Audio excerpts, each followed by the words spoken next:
नमस्कार, जनता टीवी देख रहे हैं आप। मैं आपके साथ दीक्षा शर्मा। बुलेटिन में बात देवभूमि की, लेकिन उससे पहले 2 मिनट में 10 खबरें। चुनावी मैदान में उतरी कांग्रेस प्रभारी कुमारी सैलजा। मंगलौर में जनसभा को किया संबोधित। कांग्रेस प्रत्याशी के समर्थन में की वोट की अपील। उत्तराखंड में बारिश का कहर जारी। अगले 2 दिन भारी बारिश की चेतावनी। कई हिस्सों में बारिश को लेकर रेड अलर्ट जारी। नैनीताल में भारी बारिश का रेड अलर्ट जारी। पुलिस ने लोगों से की नदी नालों से दूर रहने की अपील। गंगोत्री और यमुनोत्री राष्ट्रीय राजमार्ग पर रोक। जगह जगह मार्ग पर बताया जा रहा लैंडस्लाइड का खतरा। पौड़ी के सुकई गांव के पास घरों में घुसा मलबा। ग्रामीणों को कई समस्याओं का करना पड़ रहा सामना। सोशल मीडिया पर वीडियो वायरल।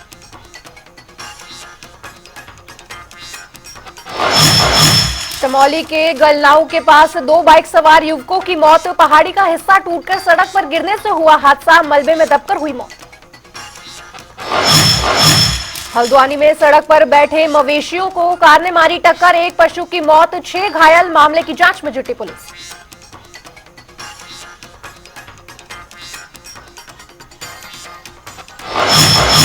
हरिद्वार में एसएसपी की अध्यक्षता में जिला पुलिस मुख्यालय में गोष्ठी का आयोजन। कांवड़ मेले और विधानसभा मंगलौर उपचुनाव की तैयारियों पर हुई चर्चा। काशीपुर में फिल्मी अंदाज में पकड़े जा रहे निजी वाहन। निजी हितों के लिए खरीदे गए वाहनों की हो रही व्यावसायिक प्रयोग। राजस्व को लगा रहे चूना। काशीपुर में पत्रकार प्रेस परिषद ने किया मीटिंग का आयोजन। कुमाऊं मंडल प्रभारी के नेतृत्व में हुई मीटिंग। महानगर अध्यक्ष की कार्यकारिणी का हुआ विस्तार।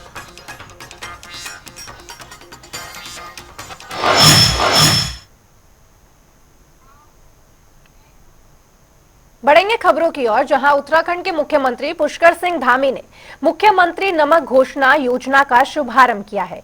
इस अवसर पर मुख्यमंत्री पुष्कर सिंह धामी ने लोगों को आयोडीन युक्त नमक का वितरण और इस्तेमाल करने की सलाह दी। सीएम धामी ने कहा कि यह नमक आवश्यक पोषक तत्व है जो बच्चों और गर्भवती माताओं के लिए विशेष रूप से आवश्यक है। इस योजना के लागू होने से महिलाओं और बच्चों के पोषण में सुधार आएगा।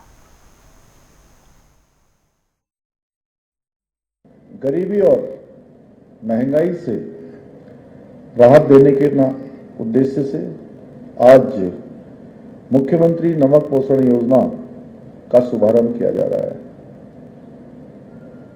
इस योजना के अंतर्गत राज्य के जो हमारे समस्त अंत्योदय एवं प्राथमिक परिवार योजना के जो राशन कार्ड धारक परिवारों को जो सरकारी सस्ता गल्ला विक्रेताओं के माध्यम से हर कार्ड में प्रति माह आयोडाइड नमक सस्ती दरों पर वितरित किया जाएगा। अभी रेखा जी कह रही थी कि 30 रुपए किलो नमक हो जाता है बरसात के दिनों में, या अन्य दिनों में, सामान्य दिनों में भी 30 रुपए किलो नमक ही बिकता है। लेकिन बरसात के दिनों में जहां पर रोडें जब बंद हो जाती हैं, तमाम खाद्य आपूर्ति बंद हो जाती है, उस समय इसकी कीमत इससे भी कहीं ज्यादा, दुगने से भी ज्यादा, तिगुने से भी ज्यादा हो जाती है। ऐसे समय में निश्चित रूप से ये योजना का आना, ये हमारे उन गरीब परिवारों का, उन अंत्योदय के कार्ड धारकों को निश्चित रूप से सहायता करेगी, उनके जीवन को आसान बनाएगी।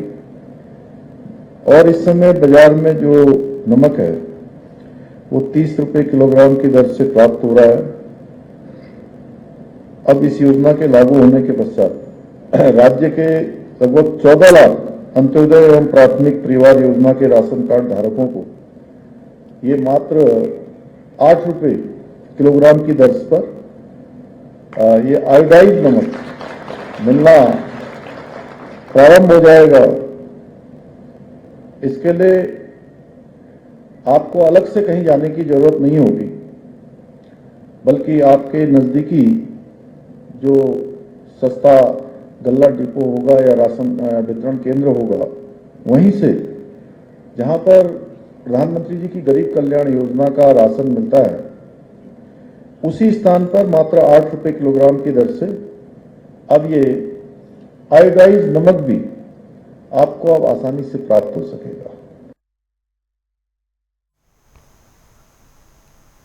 तो उधर बीजेपी के राष्ट्रीय अध्यक्ष जगत प्रकाश नड्डा ने पार्टी के राष्ट्रीय महामंत्री दुष्यंत गौतम को लगातार दूसरी बार उत्तराखंड बीजेपी का प्रभारी नियुक्त किया है।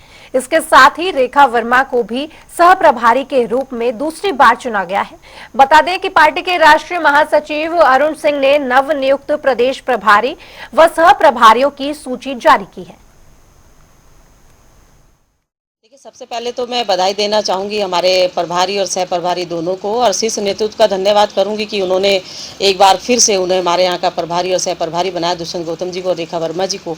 और क्योंकि उनकी परफॉर्मेंस बहुत अच्छी रही, पाँचों की पाँचों लोकसभा सीट यहाँ से जीत के माने प्रधानमंत्री जी की झोली में डालने का काम किया, तो ये उन्हीं का इनाम उनको मिला है। मुझे लगता है कि बेहतर काम उन्होंने किया है। संगठन को एक साथ तालमेल के साथ में लेकर के चलने का काम दोनों करते हैं, और तमाम जितने भी चुनाव हमारे यहाँ बहुत ही समन्वय बना करके संगठन को साथ साथ लेकर के चलते हैं। इस चुनाव में आपने देखा होगा कि प्रभारी जी की अहम भूमिका रही तमाम जगह जाने के लिए भी और तमाम इस संगठनों को एक साथ लेकर के चलने के लिए। तो उधर देहरादून के कैंप कार्यालय में सीएम धामी ने गढ़वाल और कुमाऊं कमिश्नर के साथ बैठक की। इस दौरान सीएम धामी ने बारिश को लेकर प्रदेश के विभिन्न स्थानों पर परिस्थितियों की जानकारी ली। बैठक में सीएम धामी ने अधिकारियों को निर्देश दिए कि आपदा की स्थिति में राहत और बचाव कार्य के लिए जिला और तहसील प्रशासन की हर समय पर अलर्ट रहना जरूरी है।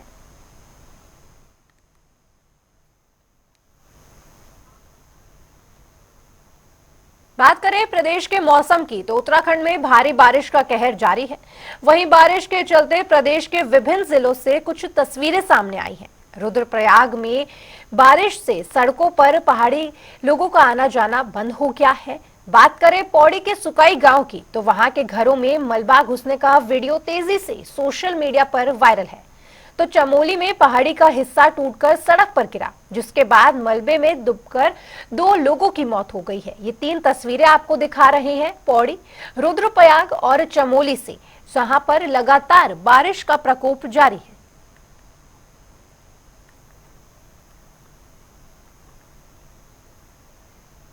तो उधर उत्तराखंड बीजेपी के नव नियुक्ति प्रभारी दुष्यंत कुमार गौतम पर बीजेपी ने एक बार फिर भरोसा जताया है, जिसके लिए दुष्यंत कुमार गौतम ने केंद्रीय नेतृत्व का धन्यवाद भी किया। उन्होंने कहा कि वे लगातार उत्तराखंड को सर्वश्रेष्ठ राज्य बनाने का काम कर रहे हैं। दूसरी बार प्रदेश प्रभारी बनने के बाद दुष्यंत कुमार गौतम ने जनता टीवी के संवाददाता स्पर्श शर्मा से क्या कुछ खास बातचीत की, ये देखिए। भारतीय जनता पार्टी ने अपने संगठन में बदलाव किए हैं, प्रभारी सह प्रभारी नियुक्त किए गए हैं। उत्तराखंड की कमान एक बार फिर से दुष्यंत कुमार गौतम जी को दी गई है। हमारे साथ बात करने के लिए मौजूद हैं। सर, एक बार फिर से भरोसा जो है जताया है, जिस तरीके के नतीजे भी जो है फेवर में कहीं ना कहीं देखने को मिलते नजर आए थे, किस तरीके से देख रहे हैं? मैं अपने नेतृत्व का बहुत बहुत धन्यवाद करता हूं कि उन्होंने मुझे उस पर विश्वास व्यक्त किया, और लगातार जो प्रधानमंत्री जी का सपना है कि उत्तराखंड को इस दशक में सर्वश्रेष्ठ बनाना है, उसको हमारे मुख्यमंत्री लगातार प्रयास कर रहे हैं। और प्रयास ही नहीं कर रहे बल्कि ऐसे से नज़ीर पैदा कर रहे हैं, जैसे नकल कानून है, धर्मांतरण है, यूसीसी, ऐसे कानून बनाए हैं जो पूरे देश के अंदर वो उदाहरण के रूप में। और हमने उत्तराखंड की जनता को, जो मुख्यमंत्री के नेतृत्व में लगातार हम उनके साथ में कंधे से कंधा मिलाकर चल रहे हैं, और घर में नल, नल में जल, आयुष्मान योजना, अनेक योजना का क्रियान्वयन जो वहाँ पर हो रहा है, जनता में विश्वास बढ़ा है। ऑलवेदर रोड बनी है, यातायात तो बहुत अच्छा हुआ है, यात्री बहुत अच्छे संख्या में वहाँ पर बढ़ रहे हैं। एक विकसित उत्तराखंड की ओर हम बढ़ रहे हैं। सर, यूसीसी, एनआरसी जैसे ऐसे कुछ मसले थे जिनको लेकर लगातार जो विपक्षी पार्टियां, खासतौर पर कांग्रेस जो है वो घेरने का काम करती हुई नजर आती थी, लेकिन चुनाव में कहीं ना कहीं देखने को मिला कि जो तमाम थे वो नकार कहीं ना कहीं दिए जनता। देखिए, लोग, विपक्ष है ना, झूठ की राजनीति कर रहा है, बरगलाना चाहता है उनको, और वहाँ की जनता विकास चाहती है, सुख को, अमन चैन चाहती है। लेकिन जो कांग्रेस का रवैया है ना, वो भारत को विकसित होने में रोकने के अंदर है। कहीं अलगाववाद के साथ में, टुकड़े टुकड़े गैंगों के साथ में वो जुड़े हुए रहते हैं। इसलिए विपक्ष ने अपना विश्वास खोया है, और यह जो हमने ईमानदारी से, नेक नियत से, समर्पण भाव से कोरोना काल में वो सब काम किए हैं, उसी का परिणाम है। जनता में विश्वास हमारा बढ़ा है। सर, चूंकि उपचुनाव भी देखने को मिलता नजर आएगा उत्तराखंड में, किस तरह की जो तैयारी है वो देखने को मिलती हुई नजर आ रही है और कितने आश्वस्त हैं सर चुनाव? बिल्कुल हम आश्वस्त हैं। मैं दोनों बाई इलेक्शन दोनों जगह होकर आया हूँ, बद्रीनाथ भी गया, मंगलौर भी गया। वहाँ की जनता को ये लग रहा है कि भाई हमारे इस बोर्ड से कोई मुख्यमंत्री नहीं बदलना है ना प्रधानमंत्री। ये चुनाव तो 2.5 साल के लिए है और जनता के विकास के लिए, इसलिए वो मंगलौर के विकास के लिए हो गया और बद्रीनाथ के विकास के लिए हो गया। तो जनता अपने भविष्य के उज्जवल भविष्य के लिए, ताकि योजनाएं सारे उनके क्षेत्र में मिल सके। आयुष्मान योजना है, चाहे हर घर में नल है, जल है, अनेकों अनेक किसान सम्मान निधि है, सारी योजना उनके घर तक पहुंचे और सुरक्षित वातावरण मिले। इसलिए भारतीय जनता पार्टी को वोट देंगे और दोनों सीटें हम जीत कराएंगे। दुष्यंत कुमार गौतम जी थे, जनता टीवी से तमाम मसलों को लेकर खास बातचीत कर रहे थे और साफ तौर पर कहना है कि जो उपचुनाव है उत्तराखंड में उनमें भी भारतीय जनता पार्टी की जीत होती हुई नजर आएगी। कैमरामैन सत्येंद्र कुमार के साथ स्पर्श शर्मा, जनता टीवी, दिल्ली। तो वहीं मंगलौर उपचुनाव के मतदान में कुछ ही समय शेष है। ऐसे में बीजेपी और कांग्रेस इस चुनाव को जीतने के लिए दिन रात एक कर रही है।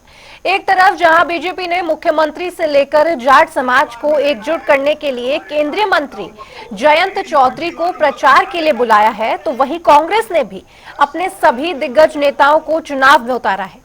वहीं मुंडट गांव में कांग्रेस प्रभारी कुमारी सैलजा ने मंगलौर उपचुनाव में रैली कर जनसभा को भी संबोधित किया और कांग्रेस प्रत्याशी के समर्थन में वोट की अपील की। अपना लें, इनके हथकंडों का जवाब जनता देगी, मजबूत तरीके से देगी, कांग्रेस देगी, मजबूत तरीके से देगी और हम शानदार जीत हासिल करेंगे। हाजी निजामुद्दीन रिकॉर्ड मतों से आए, कोई भी आए, कोई फर्क नहीं पड़ने जा रहा है। अभी केदार में भी भाग भाग करके गए हैं, जब वहाँ से मैसेज आया इनके पास कि यहाँ तो सारी ज़मीन खिसक गई है, तो वहाँ भागे हैं। और अब यहाँ से जब मैसेज जाएगा यहाँ भी ज़मीन खिसक चुकी है, तो ये फिर हताश हो जाएंगे और भाजपा निराश है।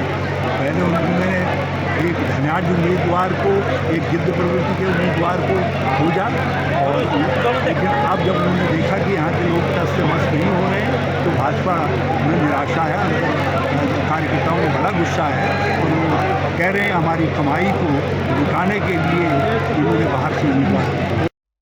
जो चुनाव है एक चुनौती के रूप में कांग्रेस के सामने आया है और ये चुनाव होना नहीं था। सरबत भाई हमारे पुराने साथी थे, लेकिन हम उन्होंने पार्टी बदल लिया था, लेकिन आज परिस्थिति बदल गई है। उस वक्त भी यहाँ के लोगों ने गलती की थी और काजी निजामुद्दीन साहब को जिताया नहीं था। मैं समझता हूँ इस चुनाव में जो लोकसभा का चुनाव हुआ उसने यहाँ की जनता ने अपने विचारों में सुधार किया है।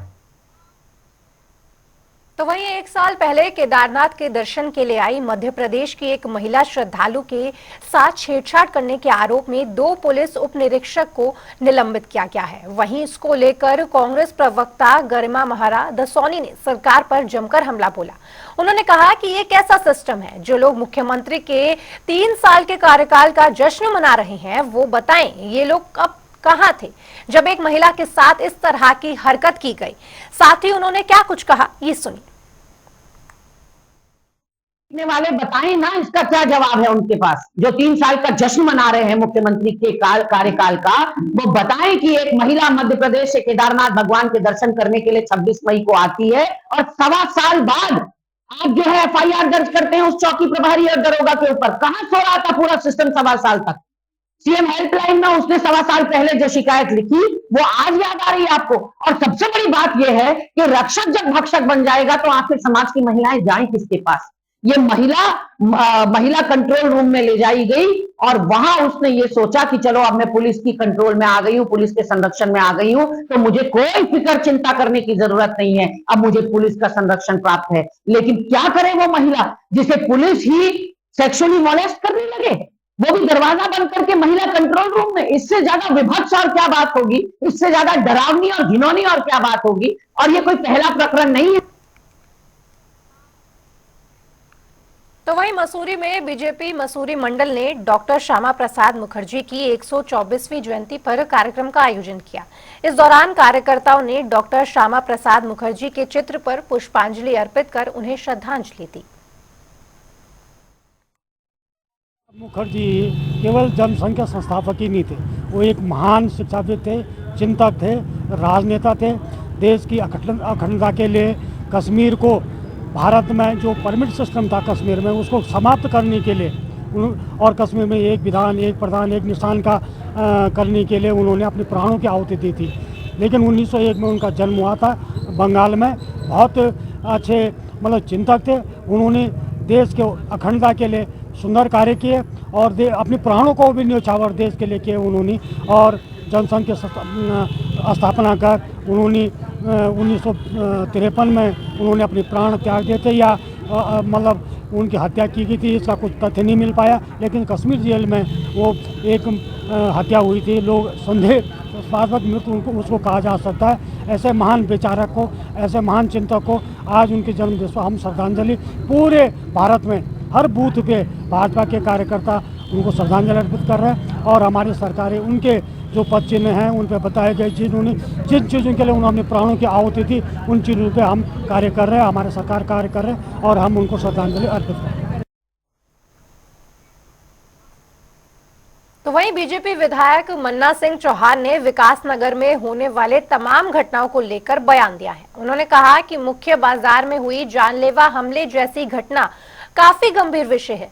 विकासनगर विधानसभा क्षेत्र का प्रतिनिधि होने के नाते मेरी पहली प्राथमिकता क्षेत्रों के लोगों को सकुशल करनी है। उन्होंने कहा कि कुछ लोगों की ओर से सोशल मीडिया पर यह कहा जा रहा था कि स्थानीय विधायक पूरे घटना के समय कहीं नहीं होता है। तो मैं बता दूं कि उस व्यक्ति और युवक को अच्छा इलाज दिलाने की तो ना नेता बनकर लोगों के बीच आने की। बता दें कि विकासनगर बीच बाजार में 2 दिन पहले 2 पक्षों के बीच हुई आपसी कहासुनी खूनी संघर्ष में बदल गई थी, जिसमें एक पक्ष ने युवक पर एक आंख में गंभीर चोट लग गई थी। मैं देख रहा था सोशल मीडिया में कहीं कहीं लोग कह रहे थे वो विधायक जी का कोई बयान नहीं आया।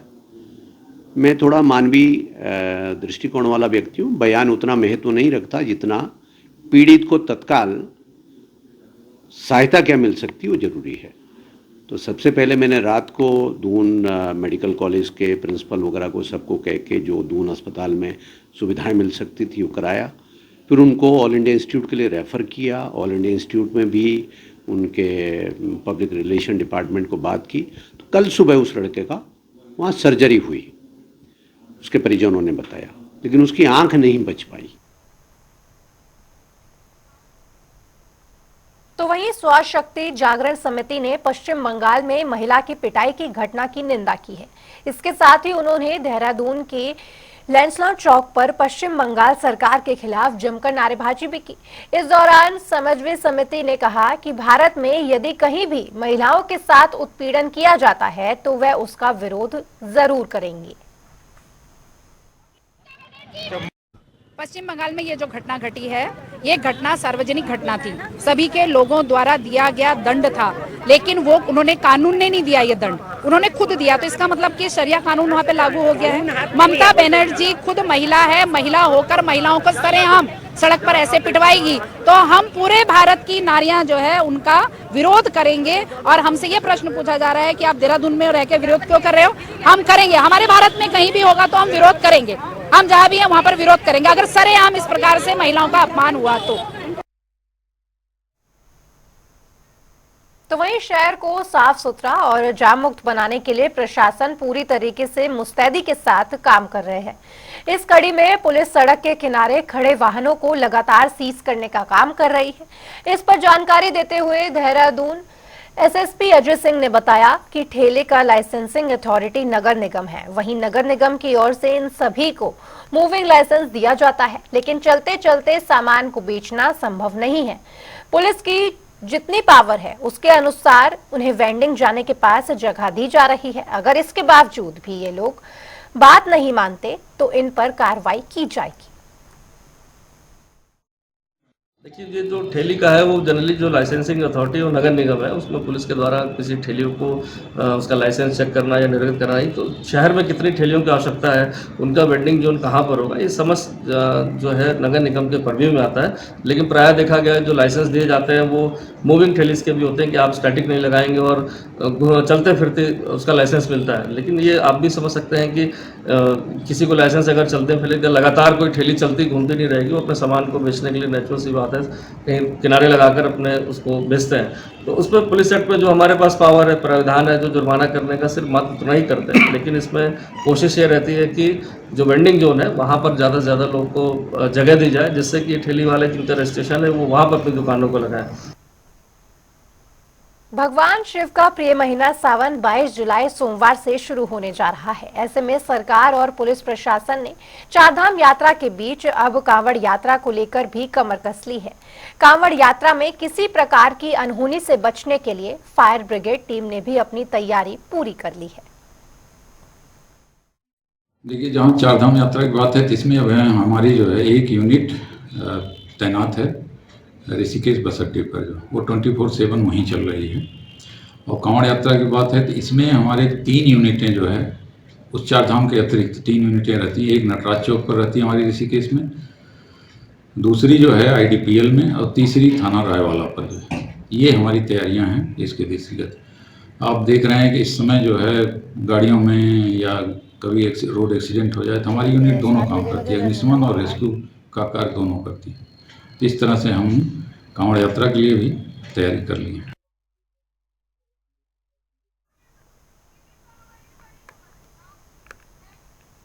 रुक करेंगे एक बड़ी खबर, बड़ी जानकारी का। इस वक्त की बड़ी खबर, बड़ी जानकारी आपको बता रहे हैं देहरादून से। सीएम धामी ने जिलाधिकारियों को दिशा निर्देश जारी किए हैं। इस वक्त की बड़ी खबर, बड़ी जानकारी। जिलाधिकारियों को हाई अलर्ट पे रहने के निर्देश जारी किए गए हैं। IMD के जरिए पूर्वानुमान को लेकर ये निर्देश जारी किए गए हैं। आज 9 जिलों में भारी बारिश का पूर्वानुमान है। इस वक्त की बड़ी खबर, बड़ी जानकारी। सीएम धामी ने जिलाधिकारियों को दिशा निर्देश जारी किए हैं। जिलाधिकारियों को हाई अलर्ट पर रहने के लिए कहा गया है। IMD के जरिए जारी किए गए पूर्वानुमान को लेकर सीएम धामी ने ये निर्देश जारी किए हैं। आज 9 जिलों में भारी बारिश का रेड अलर्ट है। और इस खबर पर ज्यादा जानकारी के लिए हमारे साथ हमारे सहयोगी यशराज आनंद जुड़ गए हैं। यशराज जी, किस तरह से सीएम धामी ने लगातार बारिश को लेकर तो निर्देश जारी किए ही हैं, लेकिन 9 जिलों में किन किन जिलों का नाम शामिल है? बिल्कुल, इससे पहले मैं बताना चाह रहा हूँ कि मुख्यमंत्री पुष्कर सिंह धामी ने मुख्यमंत्री आवास में स्तरीय बैठक में अधिकारियों को दिशा निर्देश मानसून सीजन में आपदा प्रबंधन के दृष्टिगत 24 घंटे में सभी अधिकारी अलर्ट मोड पर रहे। साथ ही साथ शासन के वरिष्ठ अधिकारी जिलाधिकारी से निरंतर समन्वय बनाने की बात उन्होंने कही। यही वर्षा काल के दृष्टिगत पर्वतीय जनपदों में सभी आवश्यक सुविधाएं जैसे खाद्यान्न, दवाई एवं अन्य राहत सामग्री की पर्याप्त मात्रा की व्यवस्थाएं रखी जाए। वहीं मुख्यमंत्री ने गढ़वाल कमिश्नर विनय शंकर पांडे और वर्चुअल माध्यम से जुड़े कुमाऊं कमिश्नर दीपक रावत से दोनों मंडलों में बारिश और सड़कों की स्थिति के बारे में जानकारी दी। स्थिति मैं आपको बताना चाह रहा हूँ, सबसे ज्यादा बारिश की स्थिति जो बन रही है वो गढ़वाल और कुमाऊं जिले में बन रही है, जहाँ पर नैनीताल आ गए, जिसमें चमेली आ गया, बद्रीनाथ, वहाँ पर काफी ज्यादा बारिश की स्थिति बन रही है। वहीं मुख्यमंत्री ने दोनों आयुक्तों को यह दिशा निर्देश दिया कि वे अपने मंडलों में सड़कों के विद्युत, नालों की सफाई आदि व्यवस्थाओं की नियमित समीक्षा करते रहें, ताकि किसी को कोई परेशानी ना हो। क्योंकि बारिश का समय क्या होता है, पहाड़ी राज्य है, तो यहाँ पर पहाड़ों में बारिश के समय क्या होता है, जब बारिश काफी ज्यादा होने लगती है तो पेयजल की समस्या आ जाती है लोगों के सामने। पीने का स्वच्छ पानी नहीं मिल पाता है, विद्युत यानी कि बिजली की समस्या आ जाती है, बिजली की सुविधा उपलब्ध नहीं हो पाती है। दूसरी सबसे बड़ी बात है नालों की सफाई। नाले चौक हो जाते हैं, जाम हो जाते हैं, जिस कारण से नालों में भी कचरा भर जाता है और पानी का बहाव काफी तेज हो जाता है। इन सभी नालों यानी नालों और विद्युत और की सफाई पर ध्यान दिया जाने की बात है। जिलाधिकारियों से निरंतर समन्वय बनाते हुए उन्होंने व्यवस्थाओं को भी सुचारू रूप से बनाने को कहा। वर्षा के कारण सबसे बड़ी बात क्या है कि सड़कें भी काफी ज्यादा बाधित हो जाती है, जिसको सुचारू रूप से यथाशीघ्र चालू करवाने की बात उन्होंने कही है। मौसम विभाग की चेतावनी। बिल्कुल यशराज जी, बिल्कुल बिल्कुल, बहुत बहुत धन्यवाद आपका इस खबर पर ज्यादा जानकारी देने के लिए। इस वक्त की बड़ी खबर यही कि सीएम धामी ने निर्देश जारी कर दिए हैं।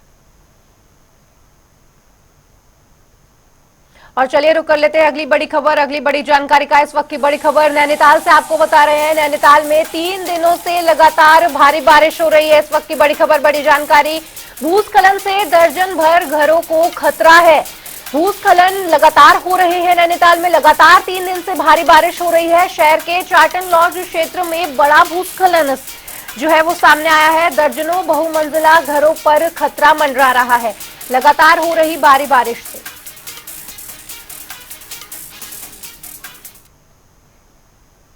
फिलहाल वक्त एक ब्रेक का, लेकिन ब्रेक के उस पार भी खबरों का सिलसिला जनता टीवी पर लगातार जारी है। नमस्कार।